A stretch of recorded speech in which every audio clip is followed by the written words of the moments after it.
भार्गव पारिक जी को मैं देख रहा हूं। भार्गव पारिक मेरे ख्याल से उन एकाध दो जर्नलिस्टों में होंगे जिन्होंने हीराबेन से बात की होगी।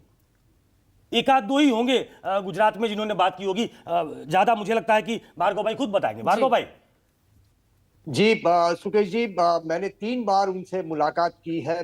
3 इंटरव्यू मैंने उनके लिए है। एक उनके साथ, हालांकि वहाँ उनके साथ एक बहुत ही करीबी रिश्ता मेरा उस तरह से जुड़ा हुआ था उनके साथ कि जो देहाती लैंग्वेज उत्तर गुजरात की जो देहाती लैंग्वेज में जब हम मिलकर बात करते थे, तो सबसे पहले अगर मैं उनको जय श्री कृष्ण, अगर उनके इंटरव्यू से पहले जब मैंने जय श्री कृष्ण उनको बोला है, तो कभी भी उन्होंने मुझे चाय पिए बिना या तो प्रसाद दिए बिना घर से निकलने नहीं दिया है।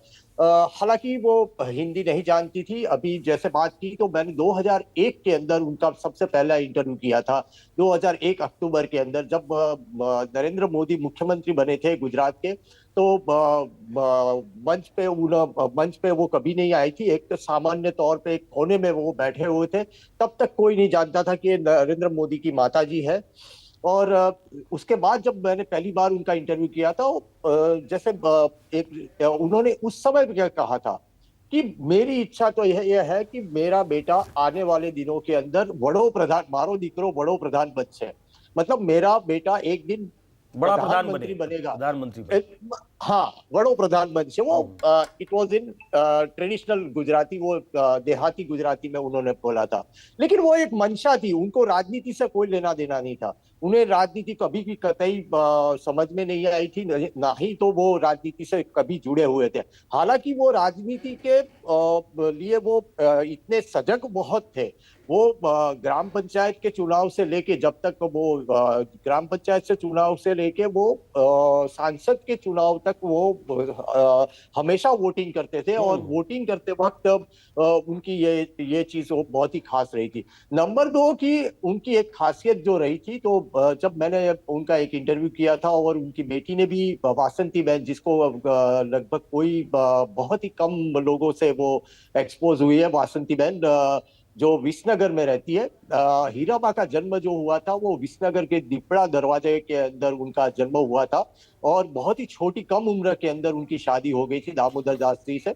और ये उसके बाद 6 बच्चों को पालना, 5 बेटे और 1 बेटी। वासंती बहन ने ये कहा था कि हमें गर्म बर्तन के अंदर पानी रख के किस तरह से आयरन की जाती है कपड़ों के, तो वो उन्होंने सिखाया था। तो वो करकसर करना सिखाते थे, कंजूसाई नहीं करना सिखाते थे। मतलब पैसा कम संसाधनों के बीच में भी किस तरह से रहा जाता है, वो बच्चों को उन्होंने बचपन से सिखाया था। और यही सीख उन्होंने बहुत बड़ी दी थी। तो हीराबा की ये बहुत बड़ी चीज रही थी। दूसरी चीज, उन्होंने मेरे साथ एक इंटरव्यू के अंदर उन्होंने कहा था कि उनके जो पुराने दिन थे, तब वो लोगों के घर का काम करते थे, और ताकि घर में 2 पैसे का ज्यादा इनकम हो सके। उसके अलावा जो शाम के समय में उनको टाइम मिलता था, रात के समय में, तो वो चरखा चलाती थी। तो गुजरात के अंदर उस समय पे ये होता था कि सूत अगर देते हैं,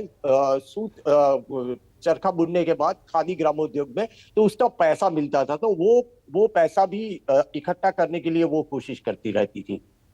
जी नमस्कार, मैं हूं मानक गुप्ता। अगर आपको हमारा ये वीडियो पसंद आया हो तो इसे लाइक और शेयर जरूर करें। और हां, हमें सब्सक्राइब और फॉलो करना ना भूलें, ताकि आप देश और दुनिया की कोई खबर मिस ना करें। तो जुड़े रहिए हमारे साथ और देखते रहिए न्यूज़ 24।